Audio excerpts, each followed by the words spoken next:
आज का हमारा टॉपिक है पार्टनरशिप अकाउंट्स में। दो टॉपिक्स हमारे, पहला है interest on partners loan to the firm और सेकंड है opening balance of capital accounts. चलिए शुरू करते हैं। पहला टॉपिक, साझेदारों द्वारा फर्म को दिए गए ऋण पर ब्याज, मतलब interest on partners loan to the firm. ये हम कब देते हैं? साझेदार को फर्म ऋण पर ब्याज कब देगा?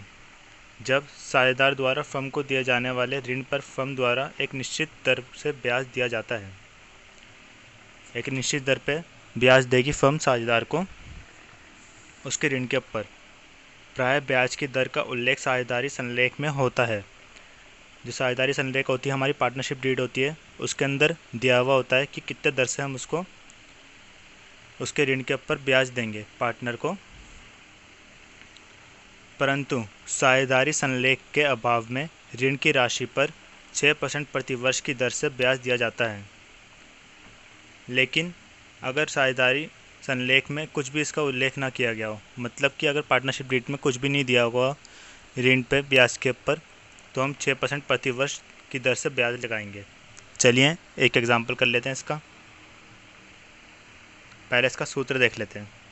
इसका सूत्र होता है ब्याज की राशि बराबर ऋण की राशि गुणा दर बटा 100 गुणा महीने बटा 12। इंग्लिश में interest on loan equal to loan into rate upon 100 into months upon 12। चलिए एग्जाम्पल देख लेते हैं। अब इसका उदाहरण देख लेते हैं। क्वेश्चन दिया हुआ उदाहरण के अंदर, कमला और विमला एक फर्म में साझेदार हैं। कमला ने फर्म को 1 अक्टूबर को 1.5 लाख रुपए का ऋण दिया। 31 मार्च को समाप्त होने वाले वर्ष के लिए फर्म ऋण पर ब्याज ज्ञात कीजिए। जब पहला केस है, हमारे पास साझेदारी संलेख में ऋण पर ब्याज की दर 5% वार्षिक दी गई है, मतलब कि 5% संलेख में लिखा गया है साझेदारी संलेख में। और सेकंड केस है, साझेदारी संलेख में ऋण पर ब्याज संबंधी कोई प्रावधान नहीं है। और दूसरे केस में साझेदारी संलेख में कुछ भी नहीं दिया गया है। तो हम कैसे निकालेंगे, देख लेते हैं हल। पहला केस, जब साझेदारी संलेख में ऋण पर ब्याज की दर 5% वार्षिक दी गई है, तो उसके ऊपर ब्याज की राशि होगी 1.5 लाख इंटू 5/100।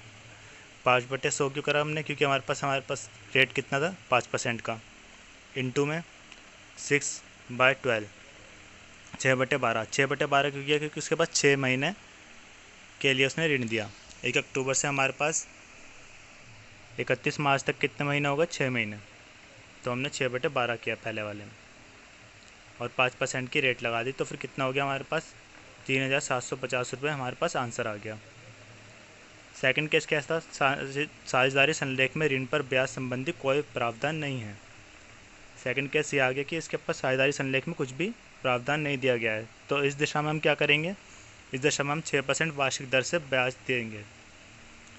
तो ब्याज की राशि हो गई 1.5 लाख इंटू 6% की दर देंगे। तो 6% के ऊपर 6/100 कर दिया, और इंटू 6 महीने के लिए तो 6/12। तो हमारे पास कितना आ गया? 4,500 रुपये ब्याज आ गया। आगे चलते हैं। आगे हमारे पास पूंजी खातों का प्रारंभिक शेष, यानी कि opening balance of capital accounts. चलिए पढ़ते हैं। पूंजी खाते का प्रारंभिक शेष। जब हम पूंजी पर ब्याज निकालते हैं, जो हमने पहले वीडियोस में पढ़ा था, पहली वाली वीडियो में, पूंजी पर ब्याज यानी कि इंटरेस्ट ऑन कैपिटल, तो उसके लिए हमको पूंजी पर ब्याज साझेदारों के पूंजी खातों के प्रारंभिक शेष पर लगाया जाता है। तो हम उसके ऊपर साझेदारी खाते के प्रारंभिक शेष पर लगाते हैं, मतलब कि ओपनिंग बैलेंस ऑफ कैपिटल पे लगाते हैं। तो उसके लिए हम क्या करते हैं, हमको क्वेश्चन में दिया होगा, उल्टा चलते हैं हम उसके अंदर। क्वेश्चन में दिया होगा वर्ष के अंत में पूंजी, अंतिम पूंजी दी हुई होगी, क्लोजिंग बैलेंस। तो उसके अंदर हम ऐड करेंगे वर्ष के दौरान हुई हानि। हानि को हम लेस करते हैं वैसे तो, लेकिन अब इसके अंदर हम उल्टा चलेंगे, तो फिर हानि को हमने ऐड कर दिया। साझेदार का आहरण, मतलब कि ड्राइंग्स, पार्टनर्स ड्राइंग, व आहरण पर ब्याज को भी ऐड करेंगे इसके ऊपर, और माइनस कर देंगे साझेदार के लाभ का हिस्सा। प्रॉफिट को हम ऐड करते हैं, लेकिन इसके अंदर हम उल्टा चल रहे हैं, तो हमने प्रॉफिट को माइनस कर देंगे। अतिरिक्त पूंजी अतिरिक्त पूंजी को भी हम इसके अंदर से माइनस कर देंगे। पूंजी पर ब्याज यदि पूर्व में धनी किया गया हो, अगर हमने पहले उसको ऐड कर रखा होगा पूंजी पर ब्याज को, तो फिर अब हम उसको माइनस कर देंगे। तो हमारे फिर एंड में क्या निकल के आ जाएगा, वर्ष के प्रारंभ में पूंजी, प्रारंभिक पूंजी जो वर्ष के प्रारंभ में होगी, ओपनिंग बैलेंस हमारा निकल के आ जाएगा। ऐसे इंग्लिश में कैपिटल एट द एंड में हम क्या करेंगे, क्लोजिंग कैपिटल में हम ऐड करेंगे loss during the year, drawings and interest on drawings of partners, जो कि हमने पहले ही डेबिट कर रखी होगी, और माइनस कर देंगे शेयर ऑफ प्रॉफिट। लॉस होएगा तो उसको ऐड कर देंगे, और प्रॉफिट होएगा तो उसको हम माइनस कर देंगे, और एडिशनल कैपिटल होगी तो उसको भी माइनस कर देंगे, इंटरेस्ट ऑन कैपिटल को भी माइनस कर देंगे अगर वो पहले से क्रेडिट कर रखी है तो। और फिर हमारे इसके अंदर आ जाएगा ओपनिंग कैपिटल। चलिए अब फिर इसका एग्जांपल कर लेते हैं। एक उदाहरण है इसके अंदर, राम एवं श्याम एक फर्म में साझेदार हैं, वह लाभ हानि को बराबर अनुपात में बांटते हैं।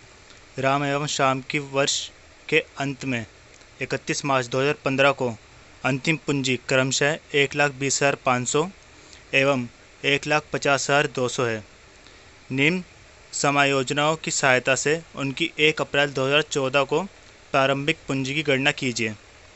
इसके अंदर ये साल देखिए, इन्होंने अंतिम दे रखी है, मतलब कि इनकी क्लोजिंग पूंजी दे रखी है, क्लोजिंग कैपिटल दे रखी है।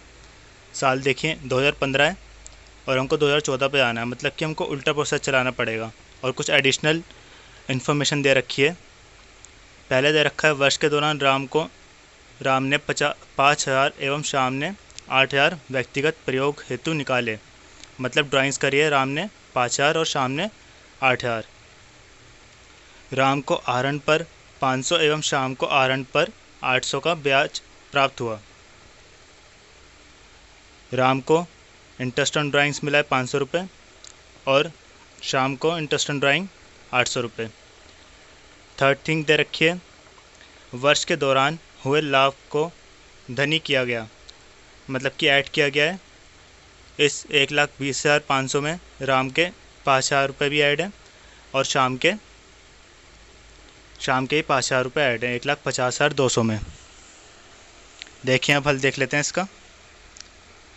अभी हम देख लेंगे ओपनिंग कैपिटल निकालनी है हमको, मतलब कि क्या निकालनी है, हिंदी में क्या बोलते हैं इसको, हिंदी में बोलते हैं प्रारंभिक पूंजी। प्रारंभिक पूंजी निकालनी है, उसके लिए हमने सबसे पहले क्लोजिंग कैपिटल जो कि हमको दी हुई है क्वेश्चन के अंदर, क्लोजिंग कैपिटल कितनी है, राम की है 1,20,500 और शाम की है 1,50,200।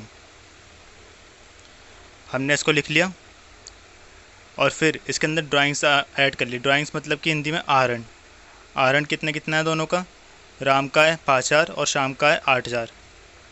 ऐड कर लेते हैं इसको, राम का 5,000 और शाम का 8,000।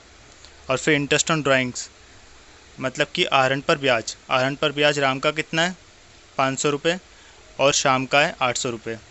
यह भी हम ऐड कर लेते हैं इसके अंदर। और फिर हमारे पास राम का टोटल आ जाएगा तीनों का ऐड करके 1,26,000 और शाम का आ जाएगा 1,49,000। मतलब कि राम का आ जाएगा, इंग्लिश में बोले तो 1,26,000 और शाम का आ जाएगा 1,59,000। अब इसके अंदर हम प्रॉफिट जो होता है हमारा उसके अंदर माइनस कर देते हैं, जो कि हमारा पहले से ही है, प्रॉफिट ऑलरेडी क्रेडिट, मतलब कि पहले से ही इसके अंदर धनी किया गया है। राम का कितना है 5,000 और शाम का भी है 5,000, तो इन दोनों को हम घटा देंगे। राम का घटा दिया 5,000 और शाम का भी घटा दिया 5,000, तो हमारे पास ओपनिंग कैपिटल आ गई, मतलब कि प्रारंभिक पूंजी आ गई हमारे पास राम और शाम की। राम की कितनी आई 1,21,000 और शाम की आई 1,54,000। बस आज के लिए हम इतना ही पढ़ेंगे। Thank you. आई होप आपको ये समझ में आ गया होगा, और अगर अच्छी लगी हो वीडियो तो लाइक, कमेंट और शेयर ज़रूर कीजिए। Thank you.